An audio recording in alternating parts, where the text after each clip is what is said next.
ഞാൻ ഒരു സൂപ്പർ മാർക്കറ്റിൽ മിൽക്ക് ബിക്കീസിന്റെ ബിസ്ക്കറ്റ് വാങ്ങാൻ പോയി. വലിയ സൂപ്പർ മാർക്കറ്റ് ബിഗ്. അവിടെ ബില്ലിംഗ് സ്റ്റാഫായിട്ട് ഒരു കിടിലം പെണ്ണു. ക്യൂട്ട്. എന്ത് രസമാണ് അവളെ കാണാൻ. അവളെ കാണാന്ന് വെച്ചാൽ ഞങ്ങൾ ആരും കണ്ടിട്ടില്ല. പിന്നെ ഞങ്ങൾ എങ്ങനെ പറയും? എന്റെ ബിസ്ക്കറ്റ് അവള് ബില്ല് ചെയ്തു. എന്റെ ബിസ്ക്കറ്റ് അവള് ബില്ല് ചെയ്തോ? പിന്നെ നീ അവിടെ നിന്ന് സാധനം മേടിച്ചു കഴിഞ്ഞാൽ അത് പിന്നെ ബില്ലടിക്കത്തില്ലേ? എന്റെ മുഖത്ത് നോക്കി. ബില്ലടിക്കുന്ന ആൾക്കാർ പിന്നെ ഒത്തേക്കല്ലേ നോക്കൂ. Eye contact. ഞങ്ങൾ രണ്ടുപേരും ഇങ്ങനെ കണ്ണും കോർത്ത്. അപ്പൊ അവൾ കണ്ണും കോർത്ത് എന്നോട് പറയല്ലേ വിസിറ്റ് അഗൈൻ താങ്ക്സ് എന്ന്.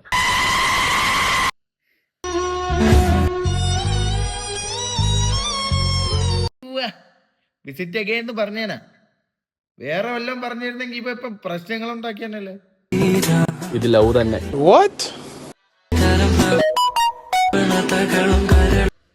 എനിക്ക് കണ്ണടച്ചാൽ നീയാണ് വാവേ. ലവ് യു ഉമ്മ. Bye bye. മാങ്ങയൊക്കെ പിടിച്ച എന്തടാ ഇവനൊക്കെ.